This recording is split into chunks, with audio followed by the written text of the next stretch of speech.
Are you familiar with old Minecraft? Have you logged countless hours on the Xbox 360 edition, beta 1.7.3, or other old versions of this game? Well, if not, you might be wondering why StuartisUnoriginal is playing this hyper-specific version of Alpha Minecraft. Well, to me, this version, 1.1.2_01, is the most alpha Minecraft gets. No, not that kind. Sure, later alpha updates have the nether, fishing, biomes, but 1.1.2_01 was the final version that offered winter mode in your world, the final version that gave us the insanity of monolith generation, and of course, the most iconic feature of this version is that it's the last to have those all too nostalgic radioactive green grass and leaves textures. So stick around and you'll see some strange features, glitchy bugs, classic retro builds, and quite a few close calls, all as I explore the eerie and unique world of Minecraft Alpha 1.1.2_01.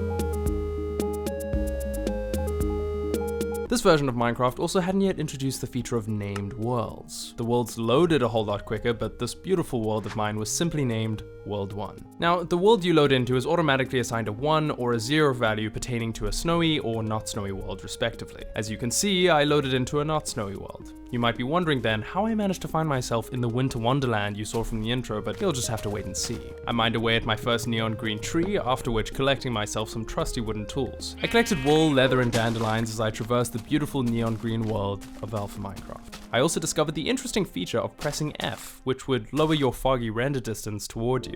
Pretty creepy. I shortly after spotted an incredible, unique landscape in front of me up ahead. An enormous mountain which formed an arch via the giant hole in its center. I knew immediately that I wanted to build a bridge across to there. I gathered some wood and slowly piled my way across the chasm as my first night descended upon me. With no way to sleep in this version, I had to build myself a flimsy starter base out of wood, dirt, and wool. Having used all of my gathered wood to get across the chasm, I couldn't even afford to build a door. I chopped down the close-by tree and gathered some minerals from the stone cliff face nearby. With these materials, at least my house could have some lighting, a door, and a chest. I eagerly watched the moon descend through my dirt window and rejoiced as I watched the mobs in the distance burst into flame. Oh, hell no, man. I explored my little cliff island a bit more, noticing how crazy the radioactive green landscape was around it too. I gathered some leather and wool and decided I deserved better than this shoddy shack, tearing it apart for revamping. I then mined my way into the cliff face from earlier, deciding to have my mine shaft be here eventually. That night, I decorated the interior of my little cave to that end using oak logs and planks. I began mining a spiral staircase down into the shaft when a zombie threw an alpha exclusive flashbang at me and whitened my... I'm just messing around here. Unfortunately, my footage for half of day 3 got a little corrupted, but only visually. Everything is still perfectly audible. So, seeing as you're not missing anything on screen right now, why don't you wander down to the subscribe button while you're listening to me build my new home. Oh, you can hear the cobblestone being placed, the new door working nicely, the lovely C418 music playing in the background. You're done? Great.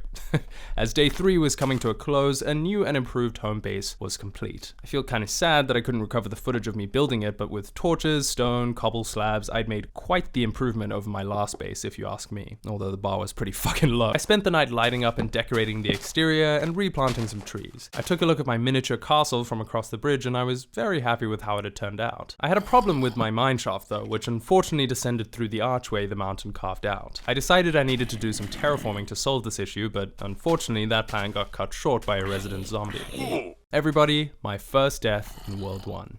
I fought and dodged my way back home through the night, making it back as the sun rose on day 4.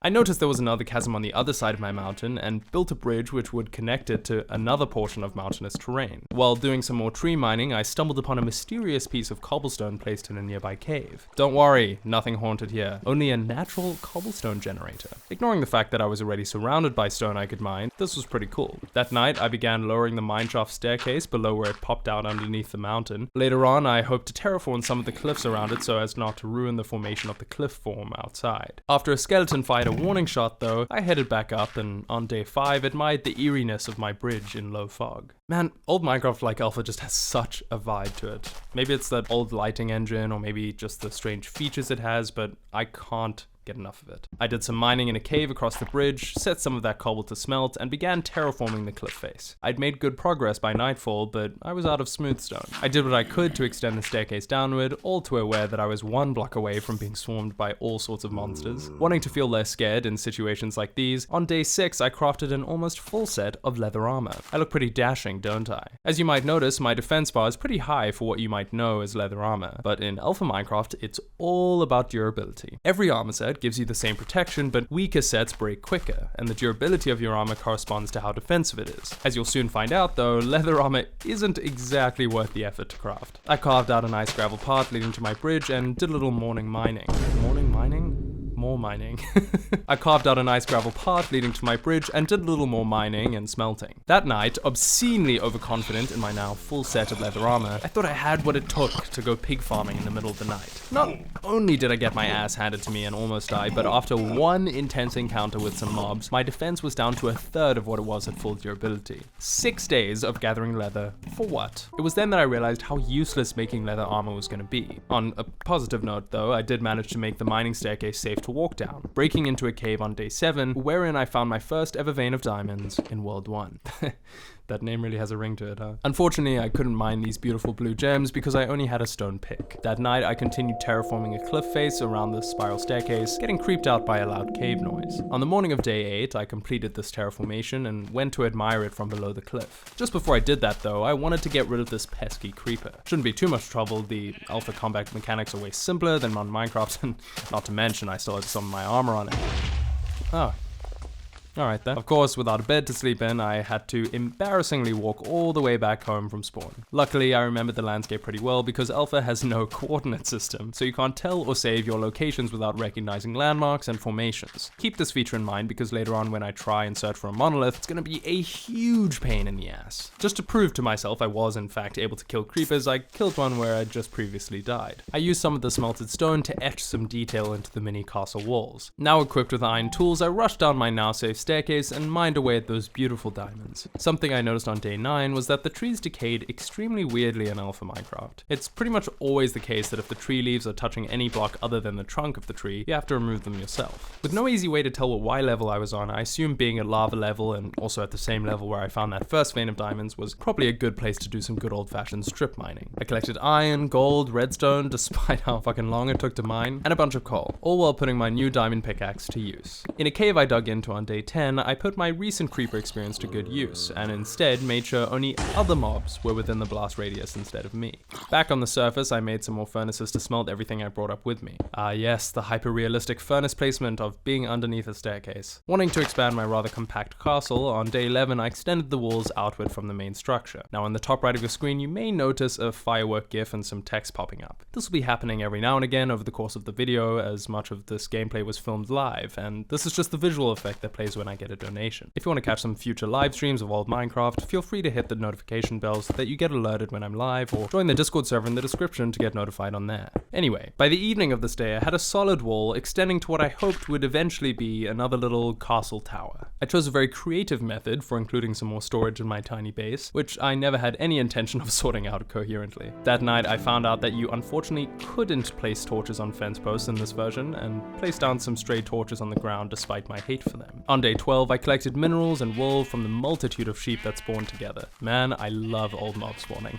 I spent some time walking through and around my enormous gorgeous arches underneath my base. I'd loaded into a seriously awesome seed, which by the way you can find along with the world download in the description. I extended the wall into the circular tower I was building up, alternating with cobble and smooth stone. I created that classic jagged parapet at the top, and with that the attached tower was complete. I broke the door down and connected the small tower over to the new one with some more cobble and smooth stone. By day 13 I'd successfully connected the two castle towers. After taking a look at the base from afar, I thought it would look better to balance out this castle wall by extending it to the right as well. So I took that familiar wall pattern and slowly began making it creep its way across the lay of the cliff face. Initially I intended to make it end in another tower on this side too, so I built another ring of stone to mark the end of this tower wall as well. I filled in the floor on this side too and connected up the tower with a little stone slab staircase. I decided I also wanted to be able to freely walk onto my mountain island space of the land, and built a fourth exit to the first castle tower to that end. I was happy to see how progress was coming along from the other side of the bridge. With enough space below the tower to warrant it, I began building a descending staircase down to the mountain's natural ground level at this point. I wasn't entirely sure what was going to be down there just yet, but I knew it would make the build feel much more multi-layered, and I liked that. On day 15, I started digging out and filling in a gravel pathway that would lead to the mineshaft entrance. To add a bit more detail, I alternated the gravel with a bit of cobblestone. Not wanting to have to place down more stray torches, I realized a nice design compromise to not being able able to use fence posts would be to place the torches directly on oak logs. That way it would at least feel like the torches were being placed on the stumps of felled trees rather than arbitrarily all over the ground. I realized the castle wall would feel a bit more defensive and useful if it extended along the cliff face a bit more, so I broke part of the tower on the right to make way for a bit of wall advancement, which I did throughout the night, having made fairly slow progress by the time day 16 arrived. Later on, I decided to dig my way through the walls of my strip mine staircase, following the growls of zombies, hoping this would lead me to some mossy cobblestone. As you may already know, dungeons are the only way to get mossy cobble in this version. Unfortunately, this only led to an enormous winding cave system from which I got tons of minerals. Damn. After a full day went by in these winding stone corridors, I started to realize how truly lost I was. I was looping back over myself, reaching the same dead ends over and over, eventually giving up and mining my way to the surface. For those of you who've seen my first beta 1.7.3 video in this series, you'll know that this is not my first time getting so badly lost in old Minecraft caves, and surprisingly, also not the first time that I popped out right next to home base after mining to the surface. The real ones already know what I had to name it. That night, I continued extending the castle wall across the cliff face, having to fight my way through the building process. I continued with this into and throughout day 18. While strip mining on day 19, I found myself in a similar situation to a few days ago. Following the sound of zombies, I could hear through the stone walls, but this time it was worth it. I'd stumbled upon a zombie spawning dungeon. Mossy cobble, here I come. And it had some cool other loot, I guess. I continued with my strip mining after this, returning to the surface on day 20. Wanting to show off how far the castle had come while I was live streaming this, I took a look at it from across the shoddy wooden bridge. This exact shot inspired a viewer, Kara Newmaker, to go out of his way to create this amazing fan art of it. He really nailed capturing the awe of alpha terrain generation. I then added a little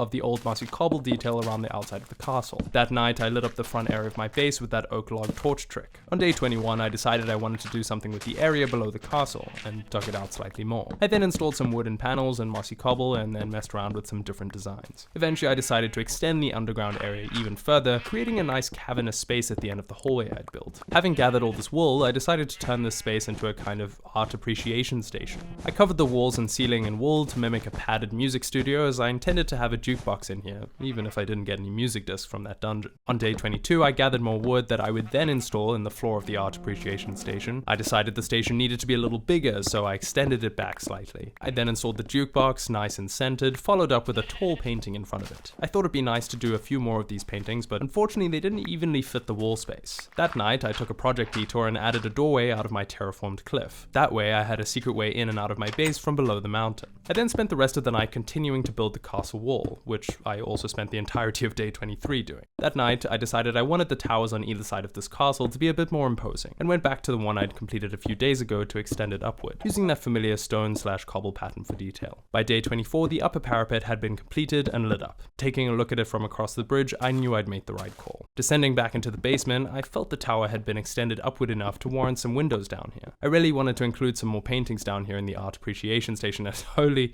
shit, I'm just gonna call it the AAS from now on. But the size of the paintings was just not matching the size of the room. So I did what any sensible person would do. I tore the entranceway to the room apart and pushed it back one block to make way for the 2-block wide paintings. Now they could fit comfortably in the dimensions of the room. By day 25, enough wool had been gathered to repair the AAS. The floor still needed some fixing though. That night I had to deal with many mob encounters, even getting to witness the most incredible skeleton on skeleton fight Alpha Minecraft has ever seen as the sun began to rise on day 26. I spent this day slowly connecting the wall to the dimensions of the big tower it would be connecting to. As I began mapping out the foundation of the tower itself, I took one step too far backwards, hurtling toward the ground, which, even if it didn't kill me, made sure the mobs nearby would. But no, against all odds, I made it out alive. Probably thanks to the instant regen you get from food in this version. Don't gotta waste no time eating. On the bright side, I got a nice look at the castle at night. It looked pretty beautiful, if I do say so myself. I gathered some wood on day 27 and thereafter finally filled in the floor of and finished the art appreciation station. It was perfect. Once night fell, I did what I was intending to do the previous night and mapped out the foundation of the far castle tower. I needed to do a little terraforming to get the look I was going for, but I think I made the additional land fit in nicely. I filled in a nice stone slab rim near the top of the 2B tower, and on day 28, built up the parapet walls around it, using, of course, cobble and stone. I made a little doorway onto the mountainside on one side of the parapet, just for the sake of connecting pieces of the land together. Using stone slabs, I then slowly made a spiral staircase into the night. I decided that night that I wanted to make the AAS a little more like a gallery. carefully, and I included some signs that had the actual name of each painting. I naturally credited Christopher Zetterstrand on each one too. On day 29, I went on a good old-fashioned strip mine. Collected coal, gold, iron, diamonds, you name it. It felt good to feel the simplicity of this version wash over me. It's always such a refreshing feeling to play early Minecraft.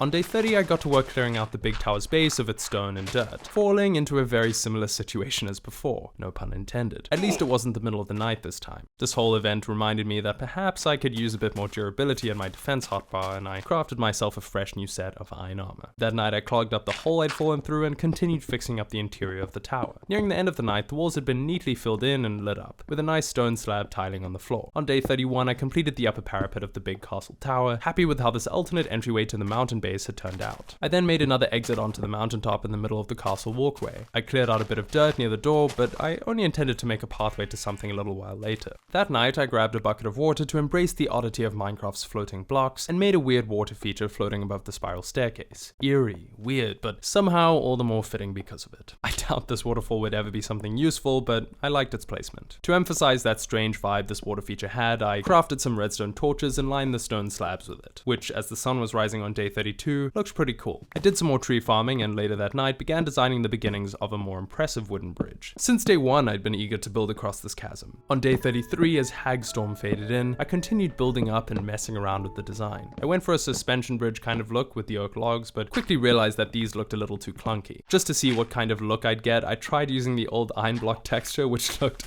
tremendously bad. Hell no, man. I then went with the thinner option of wooden fences. Of course, this meant I'd have to deal with perhaps the most irritating building block in old Minecraft. For those who don't know, fences in this version can only be placed from top to bottom, but can also only be placed when there's a block underneath it. In short, making a descending arch shape like this was a living nightmare, but by almost midnight, I'd gotten 1/4 of it done. I went back inside to craft more fences that I'd been needing when I got the fright of my life coming at me from the right side of my screen. This creeper chased me down the castle walkway, up one of the towers, along the parapets. I mean, it would have been funny if it wasn't my core base at stake here. Okay, no, it was still pretty funny. I managed to execute the intruder without any harm done. Any physical harm anyway. I was completely psychologically scarred. Anyway, with the sun rising on day 34, I continued with the oak fence suspension arches. Admiring the completed first half of the bridge, I was really happy with the design I'd landed on. Now I had to repeat the whole process on the other side. That night, as I was 3/4 of the way there, I decided that once this whole bridge and the other smaller one were complete, and I was satisfied with their upgraded designs, I would go looking for the infamous Minecraft Alpha monoliths. For those who've never seen one or had to go find them yourself, you're gonna find out as I did what a hellish experience it really is trying to do so, but more on that later. As day 35 came, I was finally complete with the upper part of the bridge, suspensions and all. I then started connecting it to the ground below with a long, fragile looking pillar of wood. Hopefully this would look a little more sturdy later with some additional detail. After getting some generous donation support from some live viewers, I decided to immortalize my appreciation in this world of mine. One viewer, and fellow old Minecraft content creator Leading, I named the castle after. A Swedish viewer of mine, Succulent Cat, got offered to name the bridge, which he did. The beautiful wooden structure was now known as Öresundsbron. Sorry for butchering the pronunciation. To immortalize some other live supporters like them, I added a sign in front of the AAS to mark down those who'd been kind enough to support this world monetarily. On day 36, I continued building those flimsy oak pillars. I did some more tree farming to replenish all the oak wood I'd been using lately, getting a really nice side angle view of how Öresundsbron was coming along. That night, I added a little more detail on top of the oak fences holding the bridge up. On day 37, I constructed a more obvious ode to that absurd cave I got lost in, creating a wooden pillar stone slab kind of entrance which mirrored the same kind of entrance I used for my strip mine back in Rootland, my beta 1.7.3 world. I also made a little tribute to a viewer of mine who, every time he joins a stream or comments on a video, really loves expressing how he does not like the Polish government. I don't know. I enjoyed the bit and wanted to immortalize it somehow. I then harvested some wood in order to continue erecting the bridge pillars. That night, I finished off the last one, but now I had the task of making them not look as sturdy as toothpicks. I started interlacing some logs in the short gap between the pillars, realizing I'd need more logs to continue. I kept farming trees throughout the night, only running into one problem. Me and creepers in this alpha world seem to have a higher than average amount of beef. On day 38, I went over to the second smaller bridge to make it feel a bit more embedded in the neon green terrain opposite my build. Returning to Öresundsbron, I carried on with the pattern I'd devised the previous day. While finishing off this bridge, I really got to appreciate how funny the crouching sound effect glitch was. Basically, if you don't know, when you crouch in old Minecraft, the game saves up your footstep sound files until you stop crouching, and then plays them all at once really quickly as soon as you uncrouch.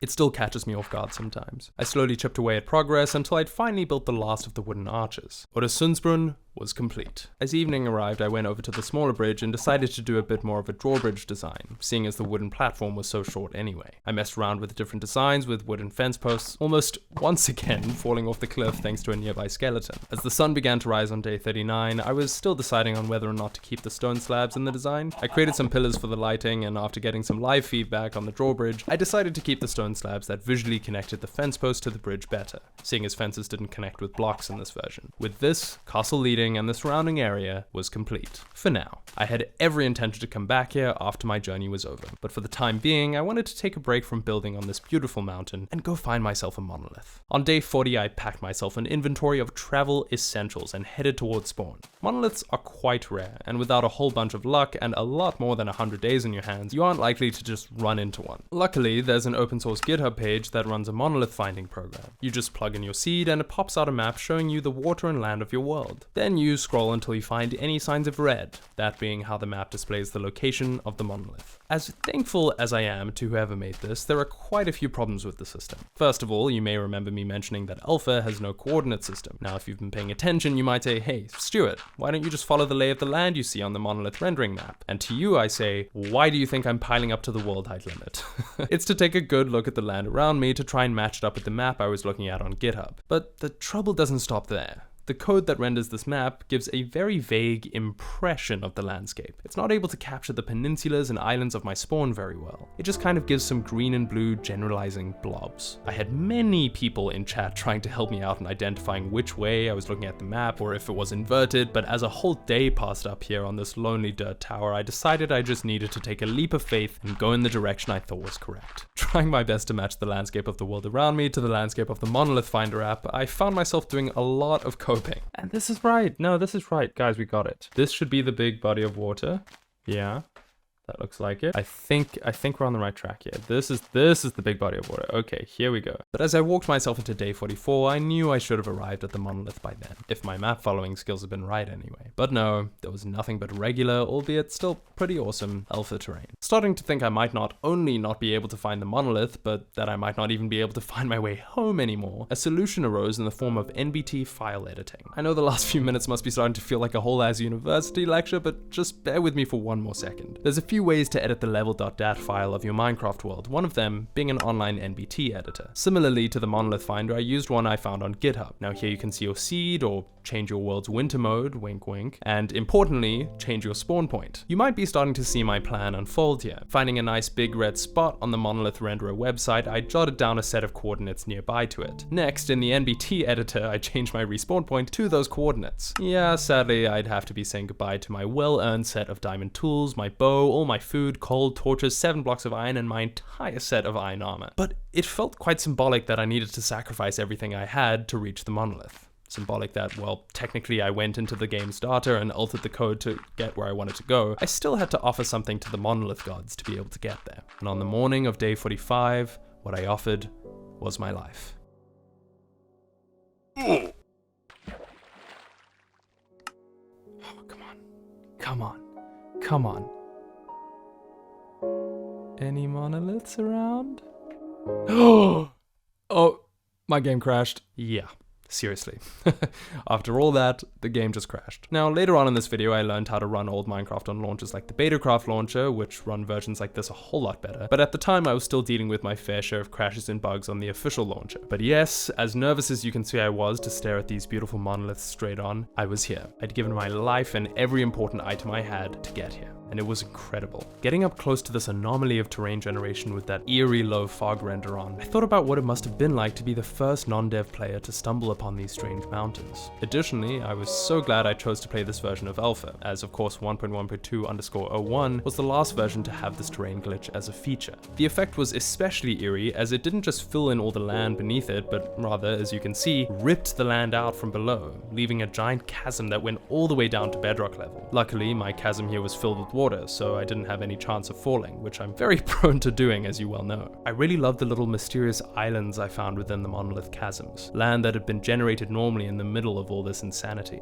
Night unfortunately fell, and I had to stop admiring the beauty of my surroundings and actually try to fend for my life here. I tried my best to intermingle running from mobs and doing some tree farming. I used this wood in large part to craft some ladders, as I knew I definitely wanted to build inside or on this monolith somehow. On day 46, I ran into a pretty funny situation as I had 3 creepers adamantly charging me down simultaneously. I used my genius trick from day 10 and got one of the creepers to blow up the others. Using the ladders I'd been making, I hopped up to one of the monolith caves to gather some coal. A live chatter told me that in this version you could climb ladders with a gap after each placement. I tested it out and while pretty happy, it didn't quite make up for the fact that the ladder crafting recipe gave you 1 ladder instead of 4, like in later Minecraft versions. But using the ladder trick, I climbed up to different cave mouths and seemingly all I could find was coal. I don't think I fully clocked it at the time, but as you'll see for the days I spent at this monolith, I wasn't going to be finding any ores other than coal. This was due to the exceedingly lower spawn rate of valuable ores when you're in negative coordinates in alpha 1.1.2_01. I wasn't even in double negative coordinates, only my x coordinates were, and yet only coal would I find within the monolith. As night began to fall, I was worried that I would be swarmed by monsters soon, but I had a theory. I knew the monolith extended up to the block height limit, so I made the logical jump that perhaps nothing can spawn up there either. Nothing could have prepared me for the sight I stumbled upon after climbing up with my spaced out ladder placement. What the fuck?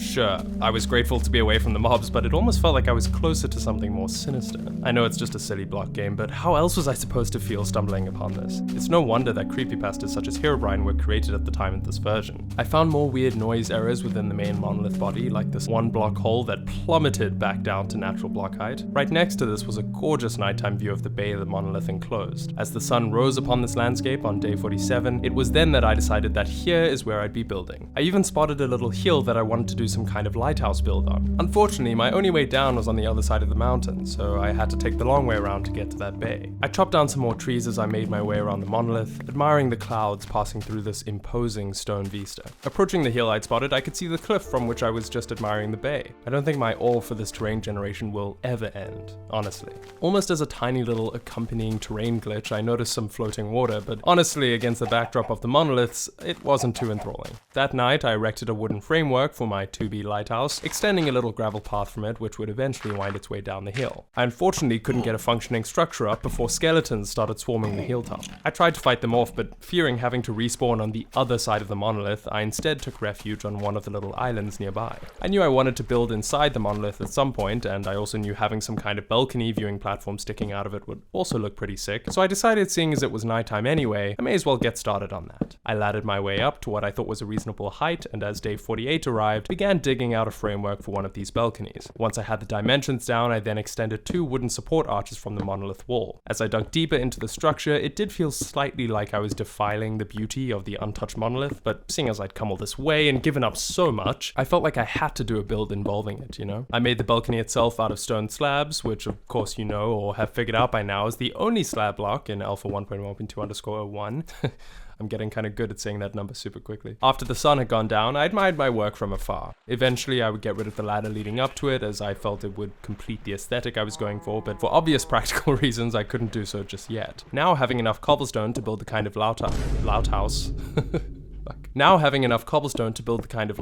I had in mind, I finished off the base structure, creating a nice safe entrance that skeletons couldn't shoot me through again. A couple zombies managed to, though. As I make this lighthouse taller, you might be wondering what it is I'm exactly doing with this design, and quite frankly, I can't answer that. Building in a version like Alpha gave me a kind of creative freedom I don't really have in any other version. The Alpha exclusive lighting engine somehow made even the worstly designed builds glow with, I don't know, eccentricity? Vibrancy? Maybe it was just the nostalgia this kind of lighting brings. I wasn't sure, but all I knew is that building in Alpha, I had no concern for how terrible a building idea might turn out. Oh my god, what is with me and creepers in Alpha? I gathered some gravel from the monolith wall and completed the winding path that led to my lighthouse, which I kept building up too, doing work in it under the Alpha moonlight. I climbed back up to the monolith balcony and installed a wooden frame around it. I then proceeded to dig the inner area out some more and passed into day 50. I unceremoniously spent my 50th 50th day in this world, digging out the area and installing a mysterious stone slab tiled flooring, which left these gaps for natural stone to pop out. I wasn't 100% sure what the final version of this was going to look like, but all I knew for certain was that I wanted this build to feel alien-like. I wanted to feel like some otherworldly species had approached the eerie world of Alpha Minecraft and the monolith was their kind of testing ground, it being a giant anomaly to the world and all. I kept all this in mind as I made an opening for a skylight. This opening would also serve as my way to get grass down to the garden I decided I wanted to make here. Perhaps this otherworldly species was studying the chunk generation of Minecraft and had managed to recreate it in small patches. These silly bits of lore I was coming up with are what kept me constantly motivated to elaborate on new build ideas here. If you want to hear the full and final lore explanations I have for this world, stick around until the world tour at the end of the video. I kept on erecting the 2B lighthouse, hoping that after a few more levels the pattern I was creating would pan out nicely. I chopped down some more trees to that end and planted some saplings closer to my base for future harvesting. I'm sure it's not entirely clear what I was going for with this design, but what I wanted is the dents in each level to slowly staircase up around the lighthouse to give the impression of the classic swirling color scheme that they have in real life. In retrospect, I think the whole plan would have gone a lot better if I'd just used cobble and white wool, but like I said earlier, bad design or no, I was going for it because this was the visually forgiving world of Alpha Minecraft. I built some wooden support beams at the top of the base structure, but having run out of wood now, I didn't have much more to do than wait out the zombies eager to kill me outside. When day 52 arrived, I went outside to see how the design looked, and while I liked how the top was coming along, the depth pattern wasn't really doing what I wanted it to. I could have made a bit more of a transition between each level, but then I would have had to rearrange how I'd done the ascending staircase inside the build, so I just left it how it was. I did some more tree harvesting and replanting and used some of the wood I'd collected to name this work in progress build the Light of Britannia, a name suggested by a generous livestream viewer. I then built up the wooden framework on top of the build. Of course, this being a lighthouse, each face needed to have a window, and to do that I used a combination of oak logs and I have no words. I was about to make my long journey around the monolith once again, but I had a flash of brilliance to at least check if I couldn't cross over the thing and jump down one of the monolith holes from above. Luckily, I spotted that a nearby hole had exactly what I was looking for, water falling in from the side. I jumped down and swam over to pick up my items, happy that I died far enough away from the monolith so that all my shit didn't plummet down to bedrock in the deep water underneath it. Yeah, in case you forgot, items used to sink in this game, not float. Getting back to work, I continued using planks and logs to develop the lighthouse, mirroring the same shape on all sides. On the interior, I made a design with fence posts to give the illusion of a bit of support embedded into the design of the walls up here. I then lit up the room a bit, and on day 54, added a little more of a smooth ceiling gradient down to the ground floor. I went around softly tapping all the sheep nearby to get wool to add to my growing collection, which I hope to use at some point for a build, but I wasn't sure what yet. I then did some tree farming in that eerie low fog, just to utilize the feature again. As I approached the lighthouse that evening, I got a beautiful view of the moon rising behind it, as dry hands played softly in the background. I then lit up the pathway leading to the Light of Britannia. Without any lighting blocks to use pre-Halloween update, I had to make do with making the lighthouse glow come from a bunch of torches. I then started closing off the roof. I wanted to give it a tall shape without realizing that I was starting to make it look more like a wizard tower than a lighthouse, but oh well. The Light of Britannia as a build had been rather messy from the start, so it felt in theme. I thought some windows would suit this staircase shape really nicely, so I installed a couple as well as some accompanying stone slab windowsills so that any voyeurs didn't go tumbling out of the third story. That night I got a chance to see how the glow from the light in the center looked from afar, and I decided that that was as good as it was probably gonna get. I didn't love the wooden design of the roof though, it looked a little too slim for my liking. Instead, I decided to cast the roof in a layer of cobblestone. I was a little way through the first ring when I somehow managed to Cassian and/or myself all the way to the bottom of the build, where I narrowly escaped a skeleton attack. After healing myself, I got back to work cobble casting the roof, which I continued with until I ran out of cobblestone. In need of more, I decided now was as good a time as any to get started on digging out the second balcony I wanted to build. I intended to place it so that the Light of Britannia was equidistant between the first and the second. Yes, the platform jumping method of getting from one balcony to the other was probably a little unsafe, but I thought that this fitted well with the eerie feel of the build I was doing up here in the monolith. That night, I finally finished cobble casting the roof, taking a dangerous nighttime step back to see how it looked. Yeah, this really wasn't a good idea.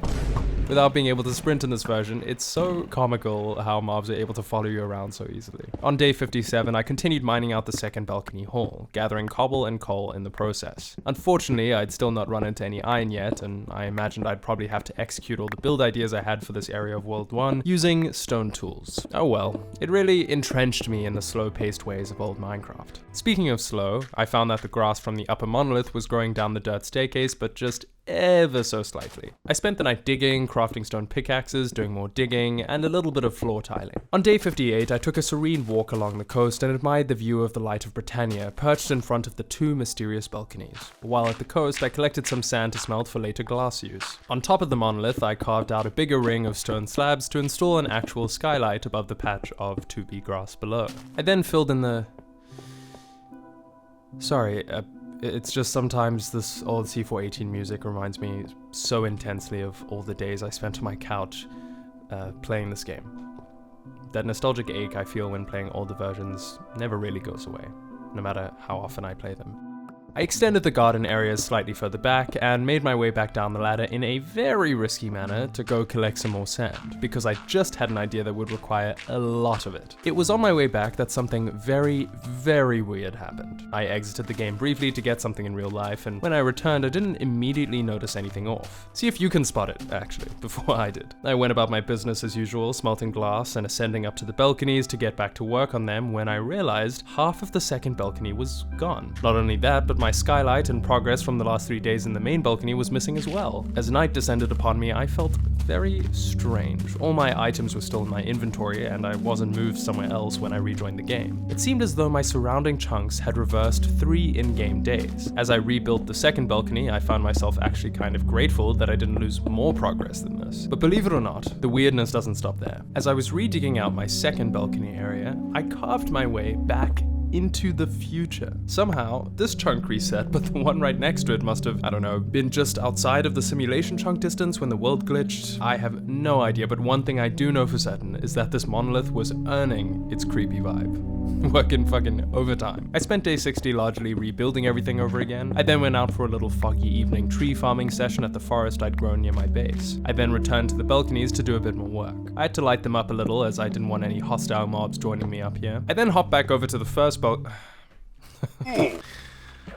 I guess that was bound to happen at some point. I respawned in a dark fog far away from home, surrounded by mobs and burning trees and sheep. I tried my best to hug the monolith wall, trying to get to the ladder I'd built before the mobs got to me. Unfortunately, spiders are apparently faster than players in this version. And just when I thought I was going to be complete spider prey, I managed to hop onto the ladder with 2 hearts remaining. Sprinting across the upper monolith wasteland, I had no time to admire the beautiful sunrise signaling day 61 that was happening. I just wanted to make it back to my items in time. When I finally did manage to, I was lucky that none of my items, or at least none I could notice, had fallen into the black hole that was the monolith waters. I recuperated and got to work digging out the second eerie balcony garden. I filled in some arbitrary dirt patches and the tiles around them. I made another skylight hole in this garden too, but this one a little off center. After filling in the slabs and glass on this side, I decided this garden should have 2 skylights, and dug my way through the monolith once more and made a third, smaller skylight up top. The reason I needed all that glass I was collecting is because I wanted these gardens to have their own kind of observation rooms, connected together in the monolith, separated from the chunk experiments the otherworldly creatures were conducting by a large pane of glass. In order to get in and out though, I dug out a tunnel which came out on one of the precarious platforms. On day 63, I started really digging out this room. I discovered the unfortunate feature of Alpha that if you break a furnace, the contents of it disappear too. Not letting that get me down though, I built a weird structure to store the full inventory I was accumulating, along with the good old furnace and crafting table. I returned to the first garden where I excitedly discovered that the grass had finally made its way down to the first dirt patch. Things would be looking neon green in here in no time. I finished off the main body of the observation room by the second garden, and I started working on a mirroring structure to make the room feel more symmetrical. The cave noise that accompanied my building was quite unsettling though. It felt almost like the monolith speaking to me. By day 64, the room was, for all intents and purposes, complete. Now, however, I wanted to connect the 2 observation rooms together. Well, the observation room of the first garden didn't exist yet, but whatever. I started by carving an exit to the observation room here, which I plan to eventually link up to all sorts of things, which is why I dug out a bit of a hole in multiple directions. The main path I dug out, though, would hopefully connect nicely to the other 2B observation room. It was around this time that I discovered stairs were in this version. I'm not entirely sure why, but for some reason, I thought they weren't. My live chat viewers and the in-game icon for the game both warned me that the stairs in this version were super buggy. As I messed around with the stairs shapes, attempting to keep the 3x3 room shape in mind, I genuinely felt I was starting to lose my mind with trying to come up with a good design. Take a break from going crazy here for a second. Do the basics. Oh, I just did the exact same thing. Okay, so we're running into issue after issue here. I think what we're gonna have to do is bite the proverbial bullet. Wait, what? I can't break that block. It's gonna do this. We're doing what we were gonna do, and it's gonna go 1, 2, and then we're gonna be over here. Oh, god damn, I'm going okay. It is long-term monolith exposure, I think. I genuinely believe this. To help link the two areas up, I went over to the first garden and extended that room back a little, keeping the same design as the observation room of the second garden in mind. I connected the two tunnels together to discover that all the insane effort I was putting into linking them nicely together was done with the wrong measurements. This is what happens when you don't have coordinates in the game, people. Anyway, I did the best I could with connecting the two tunnels, extending into day 66 doing this. I used cobble stairs and stone slabs, leaving the ceiling as bare stone to maintain that grayscale look I was going for in here. On day 67, I noticed that the green grass had been growing nicely to different patches of the first garden. I then installed another enormous glass pane separating it from the 2B observation room. Realizing that at some point this grass would have to make its way along to the second garden, I laid out a dirt path for it to follow. Things are gonna look a little ugly in front of the balconies for a while, but just trust the process. Speaking of the process, I went back into the observation room and kept hacking away at the stone around me. I took a break to build another little entrance that connected the tunnel to this room, and then immediately got back to smashing my stone pickaxes to pieces over and over. Once the room was carved, I started placing random buttons and levers around both observation rooms. I wanted it to feel like the otherworldly creatures had ways of controlling the chunk generating system in small pockets, signified by these gardens, but that the controls were either too ancient and worn down for use, or we simply couldn't comprehend how to use them. On day 68, I spent the day harvesting those neon green alpha trees, and in the evening crafted myself as many ladders as I could. I wanted to finally start building on those little islands within the monolith waters, and I wanted it to connect up to the control room somehow too. I returned up to the balconies to find that the grass had grown nicely. So nicely, in fact, that it was successfully allowing mobs to spawn. I then took a left at the tunnel and started digging vaguely in the direction I thought the island was, which, to my surprise, actually was super easy to find. In fact, I wouldn't even need to make the tunnel wind at all. I carved a straight beeline for the island pocket, filling in the floor with stone slabs as I went. I put in some stone slab beams at the edge of the exit, as well as evenly throughout the hallway, to give the illusion of structural support. Speaking of structural support, I built a familiar but slightly smaller balcony design at this exit, so that soon it could become an entrance from the island below. Knowing this, I could finally get rid of the current way up to the balconies, as I never intended for that entrance to be permanent. I took the multitude of ladders I'd crafted, made a gravel path up to the steep hill in the corner of the island, lit up the sides of it, and built my way up to the mini balcony. You might be wondering why I'm not doing the ladder gap trick, and honestly it's just because I think it doesn't look very good from an aesthetic point of view. On day 70, I walked a little further around the corner of this monolith and noticed that the entire bay seemed to be lined by it. So breathtaking. Even after 20 or 30 days here, the monolith was still so beautiful to look at. I crafted a boat to get between my base and the island quicker, and happily noticed that progress on grass growth had come along swimmingly. I could now start decorating the first garden a bit. I planted a sapling with the slight hope it might grow, but honestly, considering the conditions it was in, I would understand if it didn't. That evening, I looked down at the light of Britannia and the beautiful alpha terrain surrounding it, happy and content. It was around this time that I figured out how to play old Minecraft on third-party launches successfully, so from now on you should notice my little gingerbread man hand in the bottom right of your screen. I decided to do a little more work on the light of Britannia while I waited for the grass to do some more growing. I finally got the chance to put all my white wool to good use. I wanted to build some flowing white banners coming from each corner of the top of the build. I passed into day 71 doing this, whereupon I managed to spot the pastel green of a creeper eagerly waiting below me. Luckily I spotted him before the entire base of my hill got eviscerated. Just as I was about to do my classic creeper trick once again on this zombie, I got distracted by the footsteps of another creeper behind me, which of course was those scheming creepers' plan all along. I took the now very familiar pathway back around and over the monolith.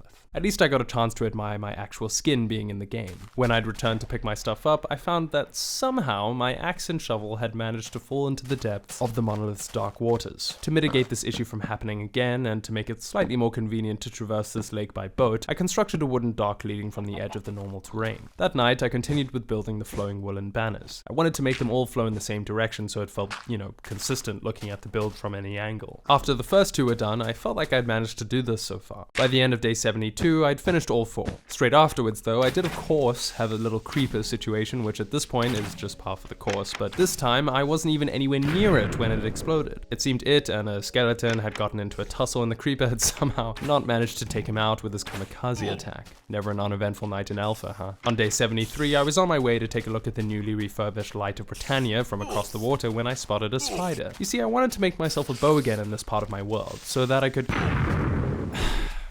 Stop things like that.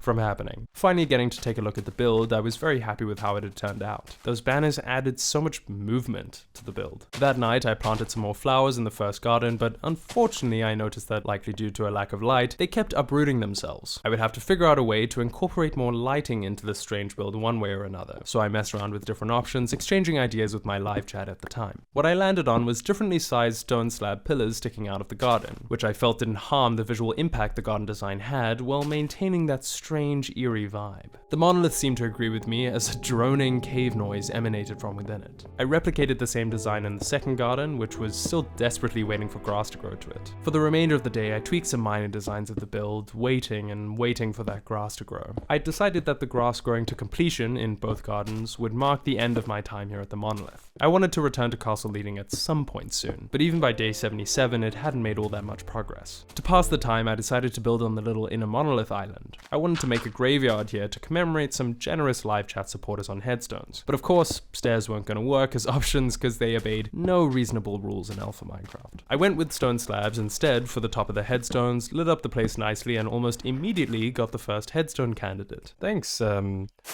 Onyx Colonist, you are going to be the first supporter put into the graveyard here. I decorated the graveyard with some flowers and felt very happy with the design. I then started constructing a similar dock on this side of the murky monolith waters to match the one I'd built on the other side. By the time day 78 had come around, it was largely complete. I did, however, decide to make a second exit to the dock to connect up to the gravel pathway directly. Testing it out, I was very happy with the double dock system, aside from the fact that I permanently locked a boat inside the island. Probably thanks to the lack of elsewhere nearby to spawn, my graveyard was starting to become quite the lively animal sanctuary. By day 79, the grass had almost made it around the corner to the second garden. In the meantime, I added roses to the graveyard and decided to build on the other monolith island nearby. This one had an eerily symmetric shape, and I wanted to keep with that if possible, so I decided on building a well here which would keep with that symmetry. Using stone and cobble, I built up the foundation of it, switching to fence posts and wood for its top. Wooden stairs, I discovered, were equally as unruly as cobble ones, but I left the well's roof like this anyway because I felt it was a nice nod to this world being an alpha 1.1.2_01 world to have these bugs appear as part of my builds. Of course, I was building this in the middle of a monolith, so maybe it wasn't entirely necessary to reference the bugs of this version in my builds here, but whatever. With a couple stone slabs, the first draft of the well was finished. I felt like it was a bit too top heavy though, so I removed the bottom fence posts and installed some more stone to make it feel a bit more solid. I then included some stone and cobble in the surrounding grass to make the well feel a bit more embedded in this strange land around it. I swam back to the graveyard, which was ironically very full of life, and really liked the look of the well across the water. It felt like it had a big spotlight on it thanks to the darkness of the water around it. To finish it off, I slotted a block of glass into the roof and added some final lighting. I then dug a subtle stream of water into the bottom of the well to give the illusion of some water being down here to collect. You have to get pretty fucking creative when you don't have access to iron to make buckets. On day 81, the grass had finally grown around the corner. Hopefully, after it reached a big patch of dirt, it would spread out quicker. Down below, I suddenly realized how perfectly suited the single rise grass block would be for a rose. The placement actually reminded me of a fellow content creator, Kai, who I connected with a couple years back over having almost parallel universe profile pictures, both of ours being Minecraft roses. While he's changed his profile picture since then, I highly recommend checking out his stuff if you like reverb, melancholic, and often Minecraft related music. Back up inside the monolith, I dug out a third, much shorter corridor to make room for an entryway to the very top of this mysterious generation. I wanted this to feel like a strange pillar the otherworlders had created, that more recently, but still very long ago, people closer to us as humans had found upon discovering the monolith. What would signify this is the broken, worn ladder that descended down the pillar, a clear sign that people had once used it to make their way into the observation chambers of the otherworlders. I just realized this would give an explanation for the graveyard. It's a resting place for those old humans made for those of them who didn't make it while traversing the treacherous cliffs of the monolith. Man, I'm having so much fun with these lore bits of this build. Extending from the dock closer to the lighthouse, I carved out a gravel path with some accompanying oak log lighting. On day 83, I added some much needed smooth stone into the design of the lighthouse base. I then noticed that in the first garden, that sapling I planted had somehow managed to grow under these conditions, and in the weirdest way I've ever seen. This oak tree had shot shot up straight through the skylight hole, like a sunflower aiming to get as close to the sun as possible. It fitted the aesthetic and the lore of this strange garden perfectly, which now, by the way, officially had a name: the Garden of Colma. This was suggested by Douglas, a generous livestream supporter who derived the name from the Russian word for hill, in reference to the monolith, of course. I was really enjoying how multinational the names were getting to be around this world of mine, thanks to how many different places around the world my live streams were reaching. Out of interest, if you watching this video feel like commenting what country you're from, I'd be super fascinated to know. The second garden, still unnamed, was coming along nicely, and now that I knew trees could actually grow through these skylights, I decided to plant another sapling here. On my way back down to the graveyard, I knew that shortcut I took on the ladder was gonna bite me in the ass one day. Alright everyone, you know the drill. I collected my stuff, some of which of course fell into the dark hole of water below the monolith, never to be seen again. On day 84 I finished off adding in the smooth stone detail to the Light of Britannia and checked in on the growth progress of garden number 2, which was coming along slowly but surely. That night I got a beautiful look at the Light of Britannia in front of the balconies. Together they all look so majestic with their soft, glowing alpha lighting. I then decided to link the dock and the lighthouse up a bit more clearly. I started to carve out the path I planned to install, but then I spotted some spiders. I was still very much on the lookout for string to make a bow with, which, by the way, in this version doesn't deplete in durability. After gathering enough from the spiders nearby and crafting one for myself, I had such a cathartic time shooting the ever-loving shit out of yet another creeper trying to jump me. That instant alpha full throttle fire was exactly what I needed. As the sun began to rise on day 85, I had a 1v1 bow battle with a skeleton too, which I effortlessly won without taking so much as a heart of damage. I then filled in some of the path I'd carved out earlier and went up to officially name the second garden the Garden of Hemp, suggested by another generous live viewer. Seeing as this was the name of it now, I decided to add in a few more oak saplings to the garden, which looked a fair amount like the hemp this garden was named after. I messed around with the fog settings once again to get some cool shots of the Light of Britannia.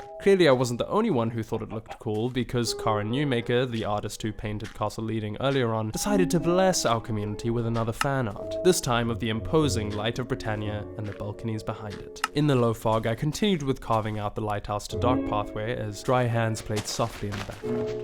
I lit up the route of the path and used alternating gravel and cobblestone when filling it in. This also inspired me to add some cobble detail into the gravel path leading to the lighthouse and the one leading to the observation room entrance. From up on the balconies, the Light of Britannia looked super eerie in this foggy lighting, as did the gardens. Using the ladder I'd made earlier, I climbed up to the monolith plains and enjoyed how seemingly endless it felt on this low render distance. Not to mention, down below, the well island looked so cool as well. I'm just such a sucker for this low fog aesthetic, and it's so neat that this version of Minecraft had a button that increased and decreased it. With the Garden of Hemp only one grass block away from being fully grown in, I was starting to get very excited by the prospect of returning back to my old home. During the night I collected some gunpowder, and on the morning of day 87 I gathered up some sand. I just had the realization that TNT was in this version, and I crafted and jokingly put it inside the very top of the lighthouse as a kind of nod to the fact that sure, it may not be a very bright lighthouse, but if you really need to get someone's attention with it, there's always this last resort. I was very careful not to hit it though, because in this version that's all that's required to set off TNT. When I came up to see that the Garden of Hemp had still stubbornly not grown its last block of grass, I most certainly didn't think that there was going to be a higher chance of the tree growing before it did, but here we are. This one didn't grow as strangely as the first, but I still really loved that they could grow in here at all. Later at night, the Garden of Hemp had finally fully grown in, signifying my time at the monolith coming to an end. Finally, using the chest and the pinnacle of the Light of Britannia, I put away all that I carried with me.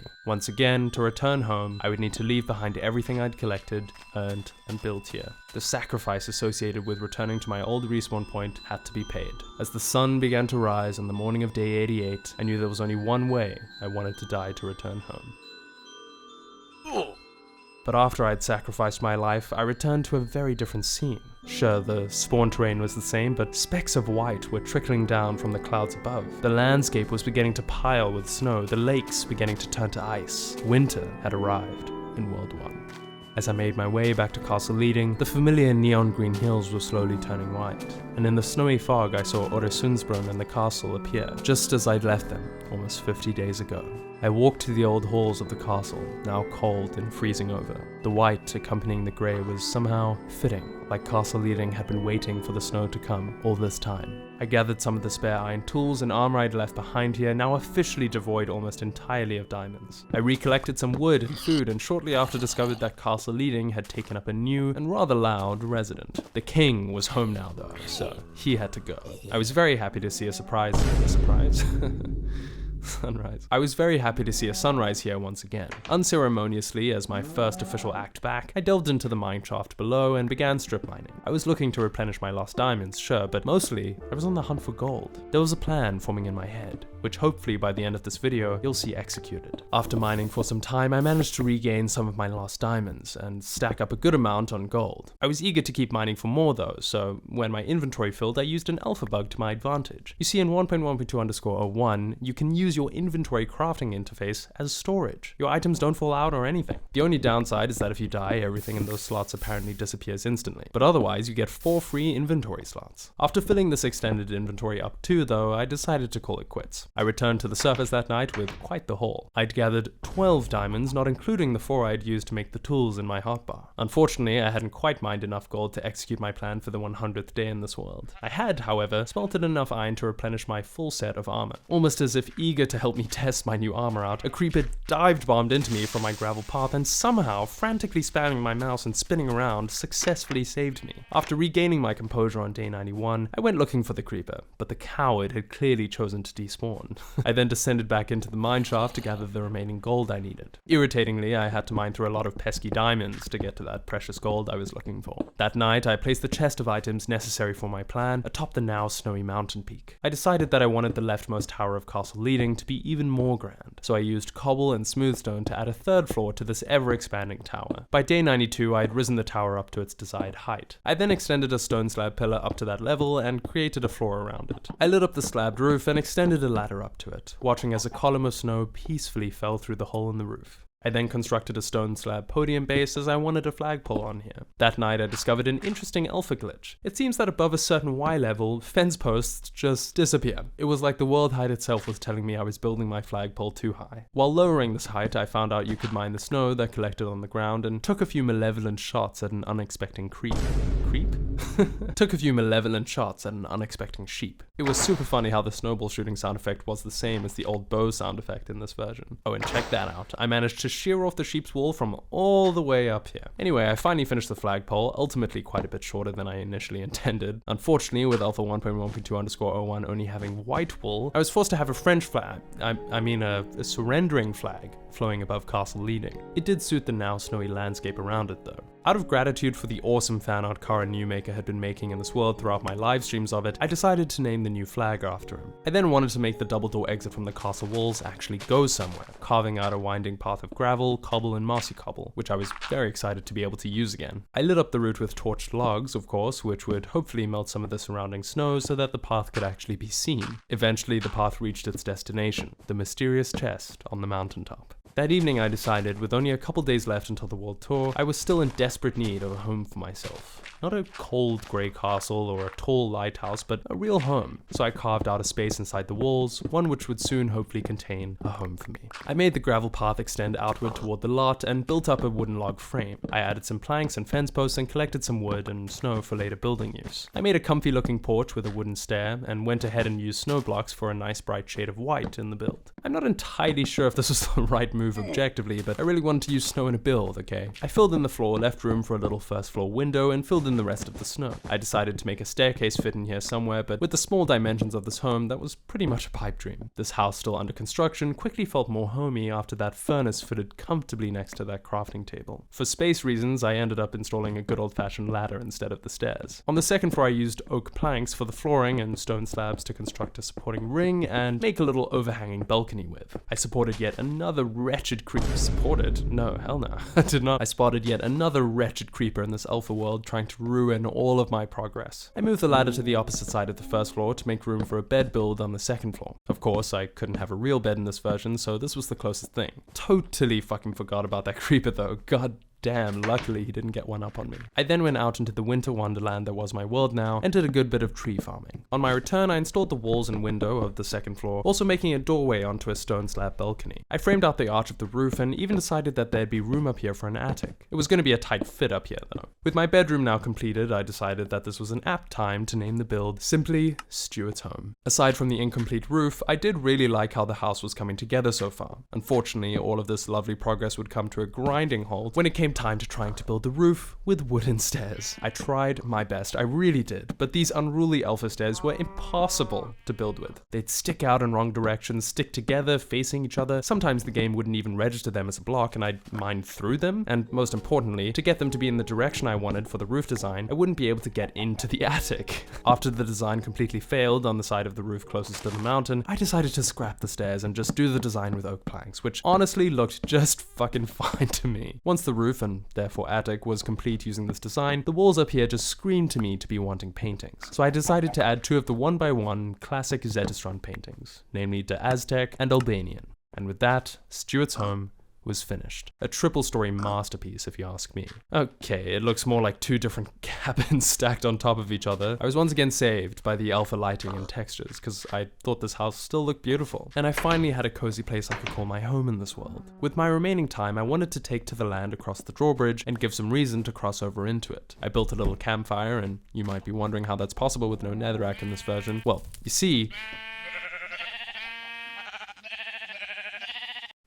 you see, in this version, if you light a block of wood on fire, it doesn't burn away. It's basically Alpha 1.1.2_01's version of netherrack, when it comes to fire mechanics anyway. I placed down some log stumps for hypothetical campers to use, and shortly after heard a familiar tune start playing.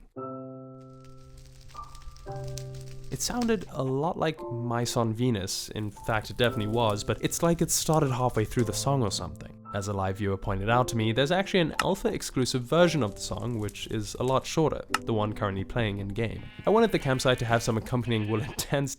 Damn, these sheep are getting themselves lit on fire now. I cleared out the snow and propped up a pole inside this new tent. Of course, I couldn't enjoy the moment for long because I got jumped by yet another creeper crawling out of the darkness. Falling off the winding staircase nearly cost me my tower base, and I was prepared to go full Fallen Kingdom on this motherfucker, but nothing came up the staircase. Instead, I heard the soft, rhythmic beats of a creeper taking damage.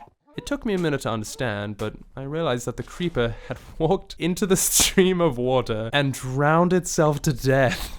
I never knew how handy this strange aesthetic waterfall would be, most certainly not with my ongoing rivalry with the creepers in this world. Walking back to the campsite, another sheep dove its way into the crackling fire. That whole "if your friends jumped into a fire, would you?" question was clearly a no-brainer to these fucking sheep. On day 98, I furbished the lone tent and decided to build the remnants of another one next to it. Unfortunately, I didn't have enough wool on me to make a whole new one, so I started constructing some lore as to why the campsite looked like this. I decided that perhaps the people here were a group of traveling raiders who disguised themselves as nomads in need of spare food. Once the castle found them attempting to steal, they immediately drove them out. They had time to scramble together some parts of their camp, but one tent fell to pieces in the scuffle, and they didn't even have time to try and take down the other one. For this story to work though, I wanted to have a watchtower that belonged to the castle forces near the camp, and that's why you see me farming trees right now. On my way back, I got treated to an unfamiliar angle of my base in the light mist ahead. That evening, I began erecting the wooden watchtower. I got to a reasonable height with the oak logs and then filled in the platform. I raised the logs again a bit and lit the place up, afterwards extending the platform a little to make room for some fence post detail. I then got the wonderful opportunity to snipe a scheming creeper from up on my watchtower, which was clearly already very effective. I then raised the oak pillars a bit and added a ladder for getting up and down. On day 99, I added a zigzag support pattern between the pillars as dry hands once again played softly in the background.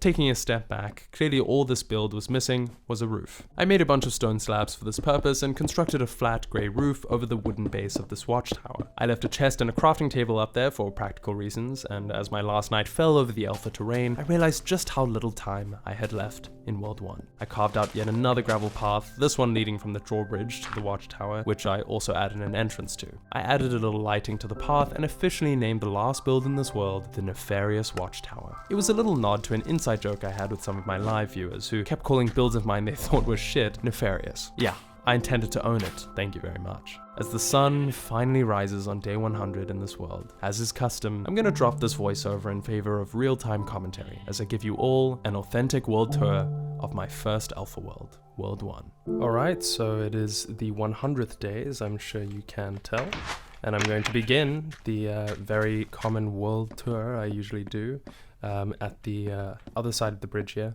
I didn't ever end up building anything at spawn, not that I had a big plan to. I know people in alpha often do that without the respawn point and everything, but this was close enough. Here's a nice wide shot of Castle Leading in this snowy landscape. which I'm very proud of at the end of these 100 days. And if you're wondering why I'm on fast graphics, it's just because the snow particles are less here, so the bitrate's better on YouTube. So this is actually for you. Anyway, Castle Leading, which is of course named after Leading, a fellow content creator and also a live chat supporter. And this is Öresundsbron, which is, I think, Swedish for a bridge that goes over between Denmark and Sweden, the Öresunds Bridge, which goes over some strait. Obviously, this is just a big chasm down here leading onto this awesome alpha generation here with the stone build on it. This was also named after a supporter chose the name for it. Succulent Cat chose the name for it. And then we approach the entrance here, which has these lovely little roses, some mossy cobble. We've got the lighting that I've been using, which is oak logs with torches on top, just because I can't put torches on fence posts, which is what I would usually do. This is the main area of Castle Leading, which is where we just were, up top here.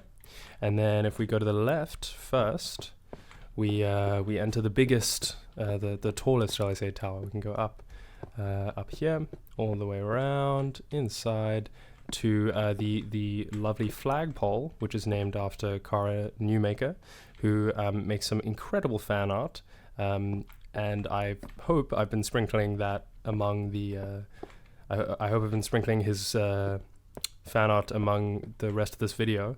But if not, if I've missed a few, here's some of his work pertaining to this world playing now, or being overlaid now. Yeah, he's done some really fantastic stuff, and I just wanted a way to immortalize him in the world. Here, of course, is the sound studio of some kind, I guess. I never actually ended up getting any music discs, so it doesn't play any music, but that's why I also made it an art gallery with Christopher's Zetterstrand's incredible work, some of it portrayed here. And then over here we also have some very kind live chat donors who I wanted to immortalize in this world for their support and enjoyment of it as well. So yeah, take a look at those names. Pause and take a look at those names to see who the real ones are, the guys who go the extra mile of being supportive.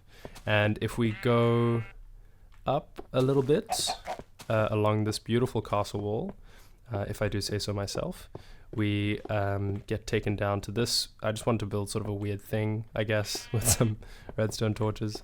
We got a few exits and stuff out of the walls, but this is the other entrance into Castle Leading, so I wanted to explore it. A nice little water feature over here. And then this is a very last minute addition I did, which is a watchtower watching over an encampment, which I think the people in this watchtower who are trying to, make sure nothing happened to Castle Leading, drove them out. Hence the dilapidated tent structures over there. But yeah, I'm a huge fan of this last edition. I'm so glad I made it in time, because it really adds a lot to this little section area, which still has the campfire going from these rapid people trying to rapidly escape and take their tents down as they were being mercilessly shot at. That's the vision I have anyway. Because in alpha you can have this kind of you can have literally like spam artillery. You don't want to mess with that. So they got out of here in a hurry. But if we go back up to Castle Leading, there is actually one more addition I want to make. But before we get there, I want to take you. It is the apex of the day. I'm going to take you to the interior of the castle walls, which holds two things. First and foremost, the mine, which was the first thing I made other than the foundation of Castle Leading, was trying to build something in here, but I never ended up doing much other than this wooden structure. But I think that kind of adds to the je ne sais quoi, I like that. And then over here we have the only build in this world known truly as just Stuart's home, which I really like. It's cozy, it's triple story. We've got, of course, crafting table, furnace next to each other, mandatory for a home. We've got the best way I could fit a bed in alpha in here with this pillow setup. And then over here we have another little artistic setup with 2 more Zetterstrants on the in the attic, and we also have a little balcony. Yeah. So this is pretty much the entirety of Castle Leading. There is, of course, a way up to the very top of the mountain, which I'm going to go to now. But before I continue with my big plan for the top of this mountain, which is going to be completed before this day is up, I tell you, I want to cut to a little sidetrack of this world tour to, of course, tour the beautiful and mystical area of the monoliths, which I did a little filming of before I left for Castle Leading. I left back for Castle Leading before it turned to winter. So you can get a little tour of that and see Alpha in its lovely bright green terrain. Whoa, hello. I just wanted to tour the world, man. God damn it. Hold on 1 second, everybody. I know you came here came all this way to the monolith to watch me explore it, but I was rudely interrupted. So yeah, like I'll say in future, I don't enjoy doing the jump cuts for world tours, but I felt like this one was necessary considering we're some 15,000 blocks out or so. And as you can see, the signs of winter are starting to show. I'm sure where the cut you came from, it's fully fledged by then. But here we have some creeping signs showing. And just by the way, this is like a meta joke. This is not how. There aren't actually seasons in Alpha Minecraft. I don't want to give anyone a false impression. You either start with the snowy world or the other one, unless you feel like changing it yourself in the MBT editor, which is what I did for a brief second here, to give the impression that winter is slowly coming in as I'm about to leave the Light of Britannia and the monolith. So yeah, that is what this build is called. It's the Light of Britannia over here with the flowing flags and stuff. And if I make my way around here, you'll see that the monolith is, of course, incredible. Such an incredible location to build, and never built anywhere like I have, in my time at this monolith. Did that sentence make sense? I've never built anywhere as insane as something like this monolith, and having fun with like the intricacies of it really made my time here enjoyable. And it's probably why I spent I think almost half my time was spent here, which is saying a lot for how much I like Castle Leading. But the location here is just so cool. And this is supposed to be a lighthouse. The Light of Britannia is also a name chosen by a live supporter. So by the way, if you are keen to, in a future world or something, have your name immortalized, or your choice of name immortalized for a build, or as a supporter on a sign or something, join the live streams, chat, participate in the community. Anyway, so this is the could be the lighthouse, could be the wizard tower, could be a multitude of things. I just couldn't build a convincing lighthouse because the only light blocks in this game is fire, which I can't make without iron because I'm in double negative coordinates. I couldn't find any iron. It's so much rarer in negative coordinates. And torches. So this is what I did for the light. And then I thought it'd be funny. Oh, haha, TNT as a last resort if you really need to get the attention of some ship. But also, the ship will be hitting land long before it sees the lighthouse if it's stormy.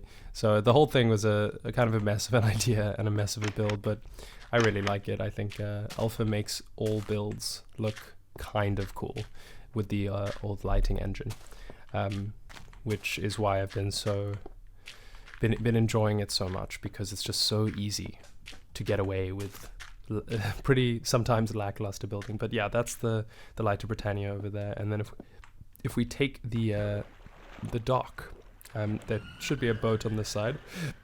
Ooh, spooky.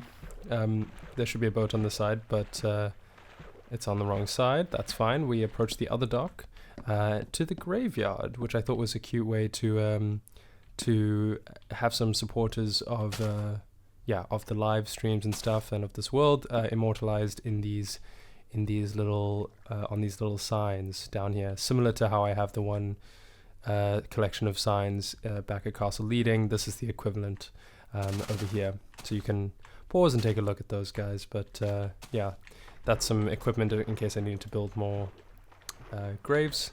And then here we have, this rose was manually placed by me, but the block structure here was obviously naturally generated by the monolith, and I think it's just so eerie, so beautiful. I really, really like it. And this also naturally generated by the monolith, and I decided to put a well here right on top of it, which does have some some water capabilities seeping through. Yeah, I'm very fond of this build, more so from how it looks from afar than it does up close with the weird stair situation going on. Alpha stairs is such a nightmare. If you were there for the streams, you know.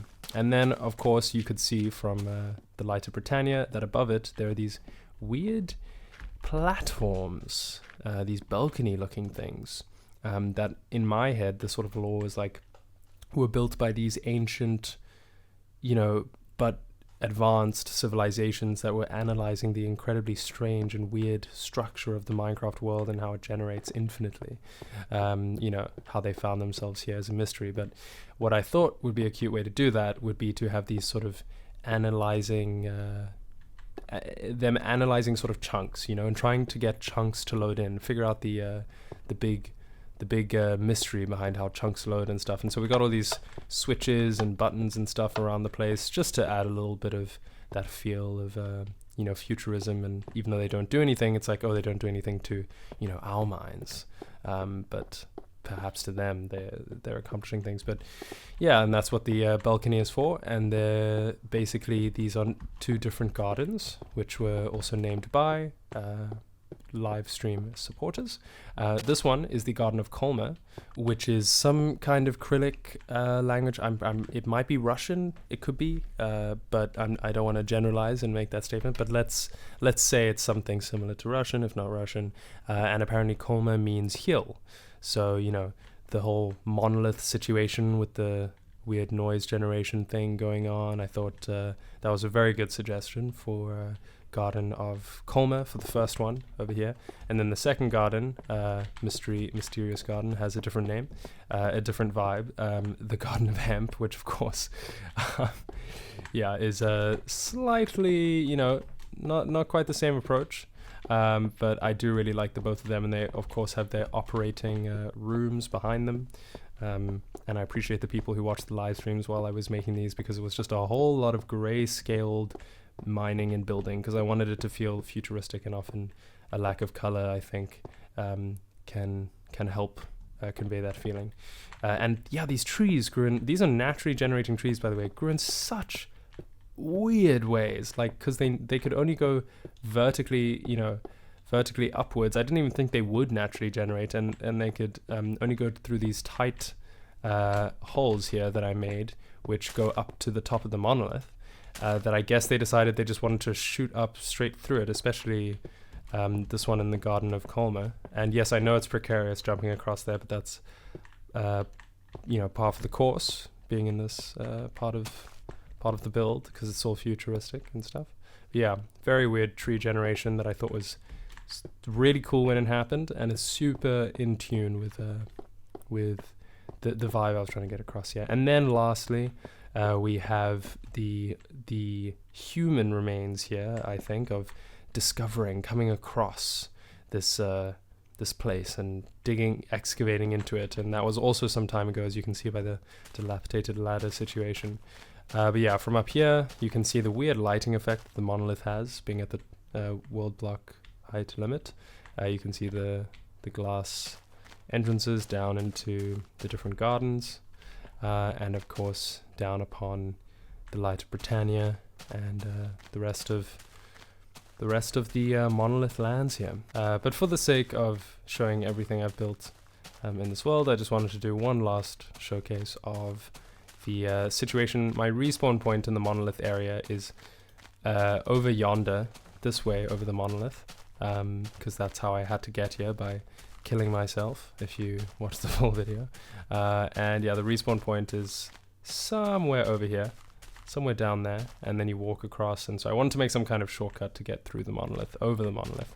And so I've got some ladders here that go down to the bottom, to normal ground level, and then you can obviously make your way up to the monolith from there.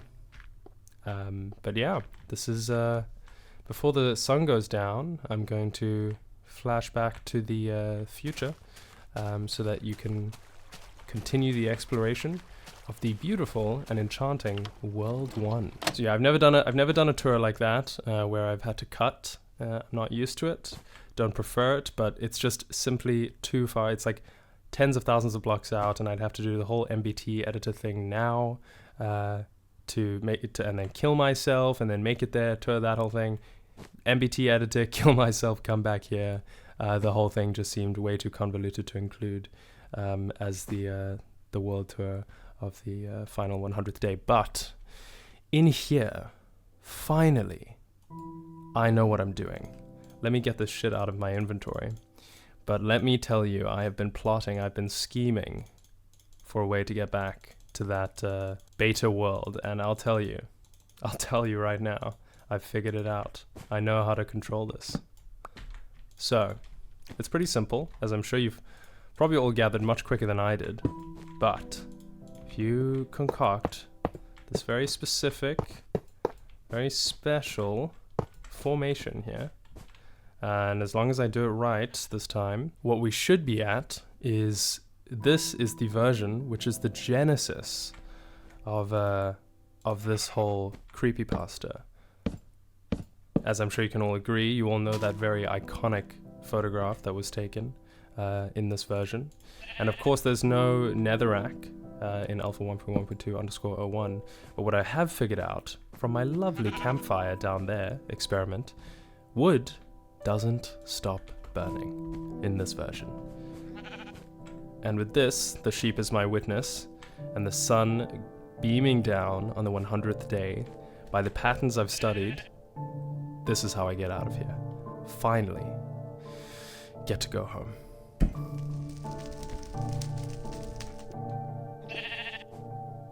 Yeah, I'm also confused. Damn, I thought I had it. Whoa. I knew it. Come on. Come on.